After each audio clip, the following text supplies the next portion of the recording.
Assalamualaikum warahmatullahi wabarakatuh. Berjumpa kembali dengan catatan Syafiq Hasim. Sebagai seorang muslim, mendengar kabar seseorang telah menyatakan diri masuk Islam itu hal yang menggembirakan. Orang yang baru masuk Islam di dalam Al-Quran disebut dengan istilah mu'alaf, yang artinya orang yang hatinya terikat atau condong ke dalam Islam. Kegembiraan itu dikarenakan kita mendapat tambahan keluarga baru, keluarga satu agama, atau ukhuwah Islamiyah.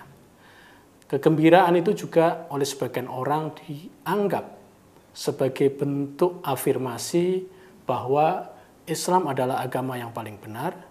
Buktinya, banyak orang yang masuk ke dalam agama ini. Sebaliknya, apabila ada orang yang keluar dari Islam, maka hati kita tersayat, sedih dan merasa kehilangan. Kita kehilangan saudara satu agama. Memang banyak orang yang masuk Islam, namun banyak pula yang kita tidak tahu bahwa orang keluar dari Islam dan masuk agama lain.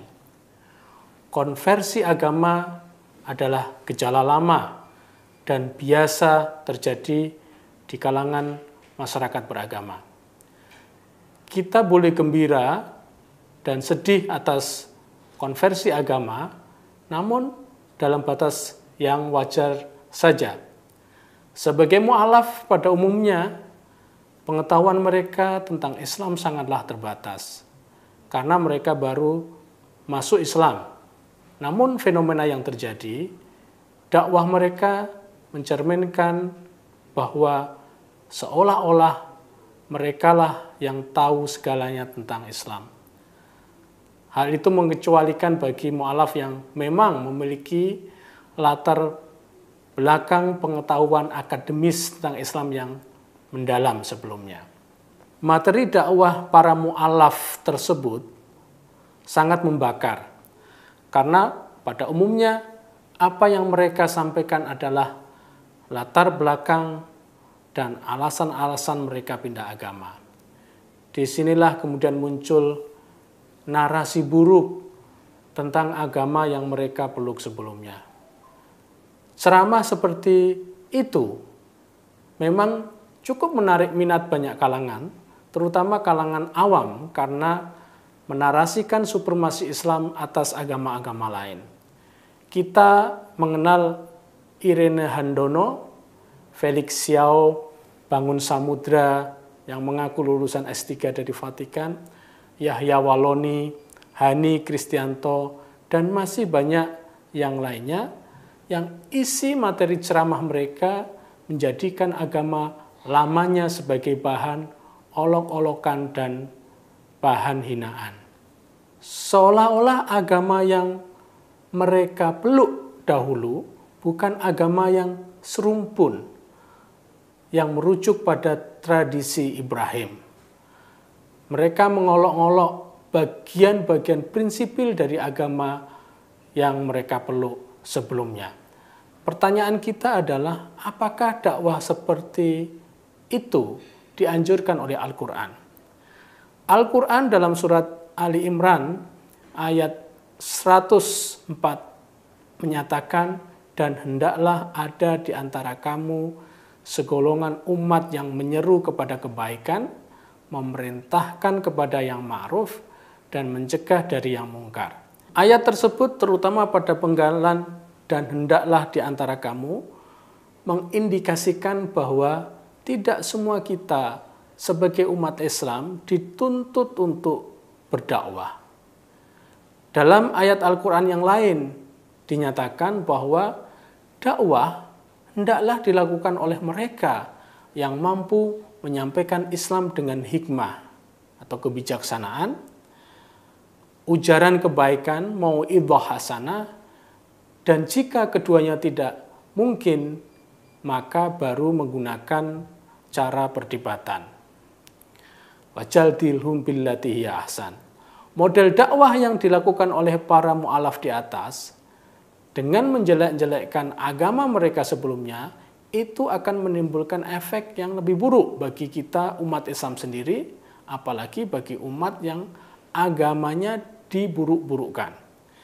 Jika kita memakai pertimbangan Islam, Al-Quran sendiri melarang kita menjelek-jelekkan sesembahan agama lain. Dalam keadaan biasa maupun dalam keadaan berdakwah. Berdakwah tidak menghapus larangan untuk menjelek-jelekkan sesembahan agama lain. Sesembahan agama lain saja tidak diperbolehkan untuk dijelek-jelekkan, apalagi Tuhan Ahlul Kitab. Persisnya surat Al-An'am ayat 108 menyatakan, dan janganlah kamu memaki sembahan-sembahan yang mereka sembah selain Allah, karena mereka nanti akan memaki Allah dengan melampaui batas tanpa pengetahuan. Demikianlah kami jadikan setiap umat menganggap baik pekerjaan mereka. Kemudian kepada Tuhan merekalah kembali mereka, lalu Dia memberitakan kepada mereka apa yang dahulu mereka kerjakan. Seorang mufasir klasik yang sangat kredibel, Ibnu Katsir, dalam tafsirnya, Tafsir Ibnu Katsir, menjelaskan bahwa Rasulullah melarang orang-orang yang beriman untuk membenci hal-hal yang disembah oleh kaum politeis atau kaum musyrik, meskipun hal itu bisa mendatangkan kebaikan atau kemaslahatan. Mengapa demikian? Rasulullah memandang jika perbuatan tersebut justru akan menimbulkan kemudaratan yang jauh lebih besar daripada kemaslahatan. Masih dalam tafsirnya, Ibnu Katsir menjelaskan, jika Rasulullah merasakan bahwa perbuatan caci maki tersebut justru akan menimbulkan balasan atau retaliasi yang lebih keras dari kaum musyrik untuk mencaci maki Allah Subhanahu wa taala. Padahal Allah adalah Tuhan yang Maha Suci dan Maha Mulia. Saling balas caci mencaci tentang sesembahan adalah hal yang oleh Rasulullah anjurkan untuk dihindarkan. Karena hal tersebut akan menyebabkan daur kebencian. Peringatan yang demikian ini nampaknya tidak didengar oleh para pendakwah mu'alaf seperti Irene Handono, Felix, dan lain sebagainya. Mereka lebih senang menuruti hawa nafsu yang mereka anggap sebagai proses penyampaian kebenaran, padahal hal itu dilarang oleh Allah. Lebih baik hawa nafsu untuk menjelek-jelekkan agama mereka terdahulu, dialihkan untuk mendalami Islam yang lebih dalam dan lebih jauh. Belajar ilmu-ilmu keislaman seperti nahwu, shorof, tafsir, ilmu hadis, usul fikih, ilmu kalam, dan sebagainya lebih bermanfaat bagi para pendakwah mu'alaf ini.